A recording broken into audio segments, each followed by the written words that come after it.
దేవా nostalgia person అనుకుంటా. అంటే ఎక్కువగా పాత వాటిని ఇష్టపడుతూ ఉంటాడు. ఈ ఫోన్‌తో పాటు ఇక్కడ ఒక వింటేజ్ కారు, ఓల్డ్ రేడియో, పాత హుక్స్ అండ్ కూలీ బిళ్ళలు గూడా దాచిపెట్టుకొని ఉంటాడు. ఈ రాజశేఖర్ కూలీ గదా! ఈ చైర్‌ని ఎలా తయారు చేశాడని మీరు గూడా నెట్‌లో చూసే ఉండుంటారు. కానీ దేవా మాత్రమే కూలీ. రాజశేఖర్ గాదు. ఎక్కడ రాజశేఖర్ కూలీ యూనిఫార్మ్ ఏసుకున్నట్టు మనకు చూపించరు. టైమ్‌లైన్ ప్రకారం మూవీ అంతా గూడా 2023లో జరుగుతూ ఉంటుంది. క్లయింట్ డీటెయిల్స్‌లో Preethi application date of examination date July 21, 2023 అనుంటుంది.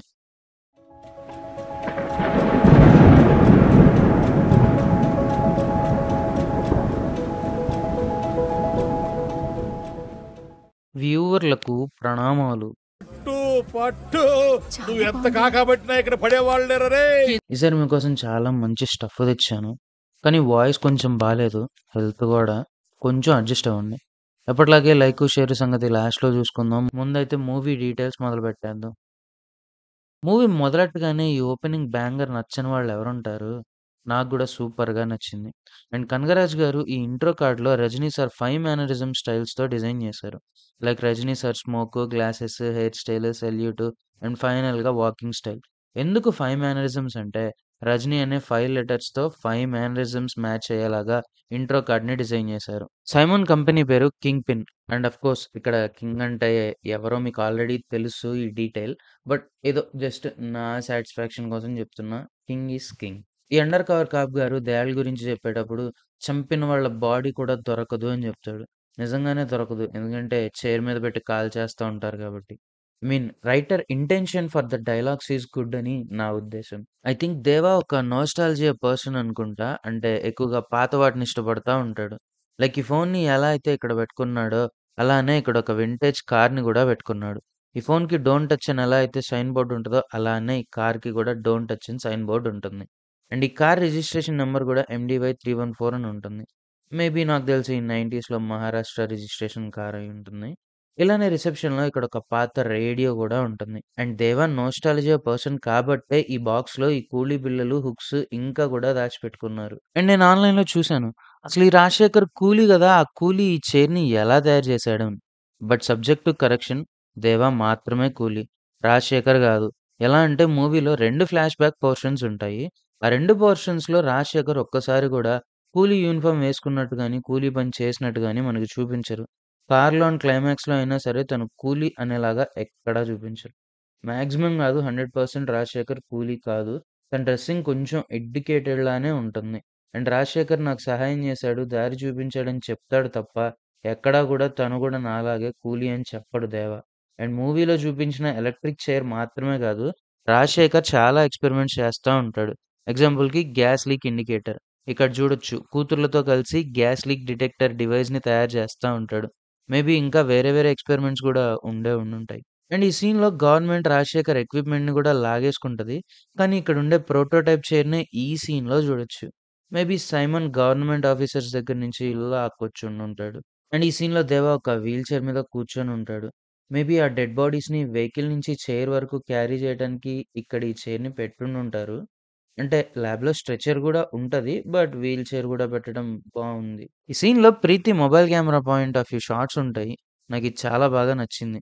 I mean mobile ఫోన్‌ని ఇక్కడ సువ్వల మధ్యలో పెడతాడు. సో, వీడియో కాల్ మాట్లాడే టైంలో కొన్ని front cam point of view shots ఉంటాయి. అఫ్‌కోర్స్ షూట్ చేసింది సినిమా కెమెరాతోనే. కానీ front cam point of view placement accuracy కోసం సువ్వను గూడా మధ్యలో పెట్టారు. మంచి టెక్నికల్ వర్క్ ఇది. టైమ్‌లైన్ ప్రకారం మూవీ అంతా గూడా 2023లో జరుగుతూ ఉంటుంది. క్లయింట్ డీటెయిల్స్‌లో ప్రీతి అప్లికేషన్‌లో date of examination date July 21, 2023 అని ఉంటుంది. అండ్ ఈ సీన్‌లో ప్రీతి నా వయసు 29 అని చెప్తుంది. అండ్ ఈ ఫార్మ్‌లో ప్రీతి ఏజ్ 29 ఉంటుంది. సో, మాక్సిమం మూవీ ప్లాట్ అంతా కొంచెం 2, 3 మంత్స్ అటు ఇటుగా ఇదే డేట్ చుట్టూ 2023లో జరుగుతూ ఉంటుంది. ఈ ఫార్మ్‌లో డోనర్స్ హార్ట్ డొనేట్ చేయటానికి వాళ్ళ కన్సెంట్‌తో సిగ్నేచర్ చేసినట్టు కూడా క్లాజ్ ఉంటుంది. ఇక్కడ చూడొచ్చు.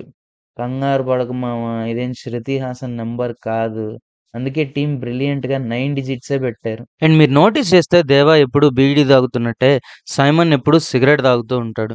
దాహ పైప్‌లో స్మోక్ చేస్తా ఉంటాడు. 4, 5 వేల కోట్లున్న సైమన్ గూడా పైప్‌లో స్మోక్ చెయ్యొచ్చు గదా! ఎందుకంటే డైరెక్టర్ కిందుండే కూలీకి బీడీని, పైనుండే సైమన్‌కి సిగరెట్‌ని, అందరికంటే ఇంకా పైనుండే దాహాకి పైప్‌ని క్యారెక్టర్ రేంజ్‌కి తగ్గట్టు డిజైన్ చేశారు.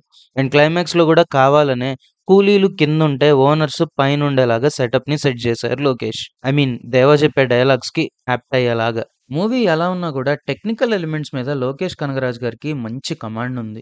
'కూలీలో' 50 మినిట్స్ 47 దగ్గర నుంచి 51 మినిట్స్ 19 సెకండ్స్ వరకు 32 సెకండ్స్ పాటు ఒక క్లోనింగ్ షాట్ ఉంటుంది. ఇది చాలా difficult shot. I mean lighting, costumes, editing, cinematography అన్ని వర్క్స్ చాలా పర్ఫెక్ట్‌గా చేస్తేనే ఇలాంటి స్మూత్‌నెస్ ఉన్న షాట్స్ తీయగలం. ఈ de ageing look. Till the Coolie release 'కల్కి', 'Amitabh' de ageing look is the best de ageing look in Indian cinema. But literally 'Coolie's' de ageing look is class man. Only de ageing లుక్కే గాదు, 90స్ nostalgia vibe ఇవ్వడానికి use చేసిన vintage tone ఆ వరల్డ్‌ని బాగా set చేసిందనే feel ఇచ్చింది నాకైతే. లోకేష్ ఓల్డ్ క్యారెక్టర్స్‌ని, ఓల్డ్ థీమ్స్‌ని ఇన్‌స్పిరేషన్‌గా తీసుకోవటంలో ఎక్స్‌పర్ట్ అని మనకు తెలుసు. 'ఖైదీలో' లుక్‌ని 'పోతురాజు' నుంచి, 'విక్రమ్‌లో' చాలా థింగ్స్‌ని 'డార్క్ నైట్' నుంచి తీసుకున్నారు. అలానే 'కూలీని' గూడా 1981లో రజినీ సార్ యాక్ట్ చేసిన 'తీ' అనే మూవీ థీమ్‌లోనే డిజైన్ చేశారు. లోకేష్ డీసీ కామిక్స్‌కి ఫ్యాన్ బాయ్ అని మనకి తెలుసు. 'విక్రమ్‌లో' సంతానం క్యారెక్టర్‌ని ఎలా అయితే 'పాబ్లో ఎస్కోబార్' నుంచి అడాప్ట్ చేసుకున్నారో, సైమన్ క్యారెక్టర్‌ని 'జోకర్' నుంచి తీసుకున్నారు. అయితే లుక్‌ని నాగ్ సార్ యాక్ట్ చేసిన 'రక్షకుడు' మూవీ నుంచి తీసుకున్నారు. కానీ క్యారెక్టర్ కేర్‌లెస్ యాటిట్యూడ్, మోసం చేస్తే ఏమైద్దో తెలియాలి అనే నేచర్ అంతా 'జోకర్' నుంచి తీసుకున్నారు. అందుకే కొంచెం కాస్ట్యూమ్ వైలెట్ ప్యాలెట్ మ్యాచ్ అయ్యేలాగా పెట్టారు. లోకేష్ క్యారెక్టర్ ఎలిమెంట్స్ యూసేజ్ చాలా బావుంటుంది. ఎగ్జాంపుల్‌కి 'దయాళ్' బతకగానే లజారస్ సిండ్రోమ్ అని, రేర్ సిట్యుయేషన్ వల్ల బతుకుతారని ప్రీతి చెప్తుంది. అండ్ వీడికి కుట్లు గూడా వేసుద్ది because she is a medical dropout. అయినా గూడా నాలెడ్జ్ ఉంటుంది గదా! అండ్ ఒక క్యారెక్టర్ ఐడియాలజీకి రివర్సల్ ఐడియాలజీ క్యారెక్టర్‌ని ప్లేస్ జేస్తారు. చెప్తానెలాగో. 'దేవా' చుక్క మందు గూడా తాగటానికి ఒప్పుకోడు. మందు ప్రతిరోజు చంపుతుందని చెప్తూ ఉంటాడు. 'దేవా' చెప్పేదానికి ప్యూర్ ఎగ్జాంపుల్ ఈ తాగుబోతు క్యారెక్టర్. ఐ మీన్ తాగుడు లైఫ్‌ని ఎలా స్పాయిల్ చేస్తుందని, 'దేవా' మందుని ఎందుకు హేట్ చేస్తాడనేది ఈజీగా అర్థమైద్ది ఆడియన్స్‌కి. అండర్ కవర్ కాప్ డబ్బులకి ఎందుకు ఆశపడతాడంటే ఇందుకు. సరిగ్గా డ్యూటీ చేసి ఈడిలాగా సస్తే ముష్టి గూడా మిగలదు అని. ఇది 'కూలీలోనే' గాదు 'విక్రమ్‌లో' గూడా ఉంటుంది. డ్రగ్స్‌ని తీవ్రంగా వ్యతిరేకించే హీరో, దీనికి క్వైట్ అపోజిట్‌గా విచ్చలవిడిగా డ్రగ్స్ తీసుకునే విలన్. 'విక్రమ్‌ని' టచ్ చేశాను గదా! సరే ఇంకిక్కడి నుంచే మొదలుపెడతాను. 'కూలీ' మూవీ మొత్తం చూసాక నాకు ఫస్ట్ అనిపించిన ఫీలింగ్ ఏంటంటే, 'విక్రమ్' కోసం లోకేష్ కనగరాజు గారు ఒక 3-4 వెర్షన్స్ స్టోరీ రాసుండుంటారు. వాటిలో ఒక వెర్షన్ తీసుకొని రజనీ సార్‌తో 'కూలీ' తీసేశారు. 'విక్రమ్', 'ఖైదీ', 'లియో' ఈ 3 ఒక సినిమాటిక్ యూనివర్స్‌లో ఉండే మూవీస్ గాబట్టి కామన్ పాయింట్స్, పారలెల్స్ ఉంటాయి. ఎందుకంటే వరల్డ్ బిల్డింగ్ కోసం వాటిని యూజ్ చేసుకుంటారు.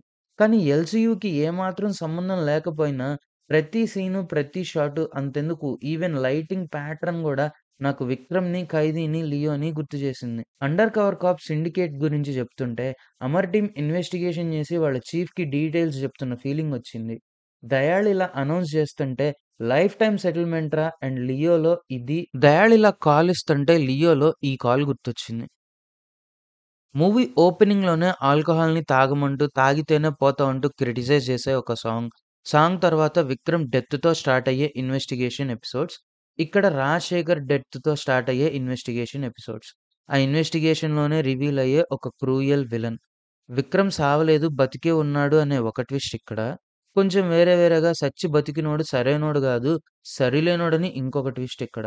'విక్రమ్‌లోనే' ఏజెంట్ టీనా లాంటి ఒక లేడీ ఫైట్. 'విక్రమ్' హౌస్ లోపల జరిగేలాంటి ఒక ఫైట్ సీన్. ఇందులో 'ఖైదీలో' యూజ్ చేసిన సాంగ్. ఇల్లుని పేల్చినందుకు సంతానం ఎర్రెక్కిపోయినట్టు సైమన్ ట్రిగ్గర్ అవ్వటానికి కొడుకుని చంపటం. 'విక్రమ్‌లోవి' సైడ్ క్యారెక్టర్స్ గాదు అని, 'విక్రమ్' టీమ్ అని వరుసగా రివీల్ చేసినట్టు 'కూలీస్' ఇంకా బతికే ఉన్నారని రివీల్ చేయటం. 'లోకేష్' మూవీలో బిర్యానీ ఎంత కామనో, లవర్స్‌ని లేపేయటం గూడా అంతే కామన్. వీళ్ళిద్దరు లవర్స్ అని తెలియగానే థియేటర్‌లో she will die she will die most barbarous. కానీ ఈ త్రికోణం ప్రేమ స్టోరీలో అదేంటో అందరూ బోయారు. నువ్వు పూజను లవ్ చేయడం, పూజ నన్ను లవ్ చేయడం, నేను నిన్ను లవ్ చేయడం, ఛీ! నేనెట్టూ తేల్చుకోలేకపోవడం. ఈ త్రికోణం ప్రేమలే నాకు నచ్చవు. త్రికోణం ప్రేమలా? అదే ట్రయాంగిల్ లవ్ స్టోరీ. విలన్ని హీరో సంపేసే ఒక క్లైమాక్స్, తర్వాత ఒక బాంబ్ బ్లాస్ట్, ఆ తర్వాత ఒక స్టార్ హీరో కేమియో. అంతా అయిపోయాక అబ్రాడ్‌కి వెళ్ళిపోయి సెటిల్ అయిపోవటం. కానీ నాకు తెలిసి 'కూలీకి' ఇనీషియల్‌గా అనుకున్న స్టోరీ అయితే ఇది అయ్యుండకపోవచ్చు. ఫస్ట్ లుక్ అండ్ గ్లిమ్స్‌లో దేవా కూలీ నంబర్ 1421 అన్నట్టు చూపించారు. సరే ఈ కూలీ నంబర్ దేవాది కాదు అనే అనుకుందాం. మరి 1421 ఎవరసలు? మూవీ స్టోరీలో 1421 లేనప్పుడు గ్లిమ్స్‌లో ఫస్ట్ లుక్‌లో ఎందుకు చూపించినట్టు? రాజశేఖర్ శవాల్ని తగలబెట్టుకొని వెళ్ళిపోక ఎందుకు ఫైల్స్‌ని కదిలించాడు? అంటే పోలీసులకి లొంగిపోదాం అని ఏమన్నా అనుకున్నాడా? అసలు దేవా వైఫ్ ఎలా చనిపోయింది? నిజంగానే గ్యాస్ సిలిండర్ పేలి చనిపోయిందా? లేదంటే అదేమైనా మర్డర్ అటెంప్టా? ఎందుకు దేవా కూతుర్ని రాజశేఖర్ తనతో పెంచుకొని దేవాకి చెప్పలేదు? చనిపోయే ముందు దేవాని కలిసి ఏం చెప్దాం అనుకున్నాడు? ఎందుకు ప్రీతి దేవాని అంతలాగా హేట్ చేస్తుంది? ఇలా మూవీలో చాలా ఓపెన్ ఎండింగ్ డౌట్స్ అయితే ఉన్నాయి. వీటన్నిటిని కలిపి లోకేష్ మళ్ళీ ఇంకొక మూవీ యూనివర్స్ లాగా ప్లాన్ చేసుకొనుండుంటే ఇవన్నీ గూడా నెక్స్ట్ మూవీ మీద విపరీతంగా హైప్ పెంచుండేయి. కానీ మూవీ దెబ్బతీయటంతో లేజీ రేటింగ్ అని అంటన్నారు గానీ, నాకు తెలిసినంత వరకు లోకేష్ గారు ఆడియన్స్‌ని అంత గ్రాంటెడ్‌గా తీసుకోరు. కావాలనే ఓపెన్ ఎండింగ్ డౌట్స్‌తో మూవీని క్లోజ్ చేశారు. ఒకవేళ దేవా వైఫ్ అదే రాజశేఖర్ సిస్టర్ గనక గ్యాస్ పేలి చనిపోవటం అనేది నిజమైతే, తన చెల్లిలాగా ఇంకెవరు చనిపోకూడదు అని రాజశేఖర్ ఈ గ్యాస్ లీక్ డిటెక్టర్ డివైస్‌ని తయారు చేస్తూ ఉండుండొచ్చు. ఇంత చిన్న డీటెయిల్‌ని మైనర్‌గా ఫాలో అయిన లోకేష్ గారు, ఆడియన్స్‌ని గ్రాంటెడ్‌గా తీసుకుంటారని నేనైతే అనుకోవట్లేదు. కానీ బిహైండ్ ద స్క్రీన్స్ ఏమైందో మనకైతే తెలీదు. కానీ వీడియో ముగించే ముందు కొంచెం సైమన్ గురించి మాట్లాడుకోవాలి. ఎందుకంటే without Simon Coolie is not complete. Simon the wasted. సైమన్‌కి చేసిన బెట్రేయల్ గురించి ఎంత తక్కువ మాట్లాడుకుంటే అంత మంచిది. సంతానం ఎంట్రీ లాంటి బ్యాంగర్ పడ్డదే గానీ, విక్రమ్ ఇంటర్వెల్‌లో సంతానంకి పడ్డట్టు ఇంకొక్క ఫైట్, ఇంకొక 2 సీన్స్ పడుంటే సైమన్ ఎక్కడికో వెళ్ళిపోయేవాడు. But still Simon won the hearts. He's a good father. He's a good leader. దయాళిస్తానన్న అమౌంట్ కూడా ఇస్తాను అనే అంటాడు. తన కొడుకునెప్పుడు బిజినెస్ హ్యాండ్ ఓవర్ చేసుకోమని ఫోర్స్ చేయడు. అంత పెద్ద సిండికేట్‌ని కూడా మంచిగానే హ్యాండిల్ చేస్తా ఉంటాడు. తనని మోసం చేస్తే ఏం జరిగిద్దో జనాలకి పర్టిక్యులర్‌గా చూపిస్తాడు. నా వరకు 'దాహ' కంటే 'సైమనే' బెటర్. రిలేషన్స్ కంటే కూడా నాకు 'దందానే పెహలా ఆతా' అని తన ఫ్యామిలీ మెంబర్స్‌ని చంపిన దేవాతోనే కలిసిపోతాడు. కానీ సైమన్ ఎప్పుడో ఫాదర్‌ని చంపితే ఎప్పటికీ రివెంజ్ తీర్చుకోవాలనే అనుకుంటాడు. అందుకే అంతో ఇంతో ఎంతో కొంత సైమనే బెటర్. అండ్ సైమన్‌కి అన్నీ తెలిసిపోవటం అనేది ఊరకనే ఏం పెట్టలేదు. సైమన్‌కి ఎప్పుడూ స్పైస్ ఉంటారు. దయాళ్ శ్మశానంలో ఇంకా బతికే ఉన్నాడనేది సైమన్‌కి ఎలా తెలిసింది అంటే ఇక్కడ వీడు చెప్తాడు. కార్తీ ఫోన్‌లో మాట్లాడేటప్పుడు విని వీడు జెప్తాడు. ఇలా సైమన్‌కి ఇన్ఫర్మేషన్ తెలుస్తూనే ఉంటుంది. అండ్ అది మరి ఇంక ఈ వీడియోకైతే ఇంకా ఇంతవరకే. కొత్తగా వీడియోని చూస్తున్న వాళ్ళు మిగిలిన వాటి మీద కూడా ఒక లుక్కేసేయండి మామ. మీకు నచ్చేస్తాయి. నచ్చగానే సబ్స్క్రైబ్ ఒత్తండి. ఈ వీడియోకి లైక్ ఒత్తండి. షేర్ ఒత్తండి. విమర్శలకి, పొగడ్తలకి కామెంట్ బాక్స్ నొత్తండి. అదే. కామెంట్ బాక్స్‌లో రాసేయండి. నేను చెప్పడం మర్చిపోయినా మీరు మాత్రం హైప్‌ని మర్చిపోమాకండి మామ. నెక్స్ట్ వీడియోలో కలుసుకుందాం. అంతవరకు సైనింగ్ ఆఫ్.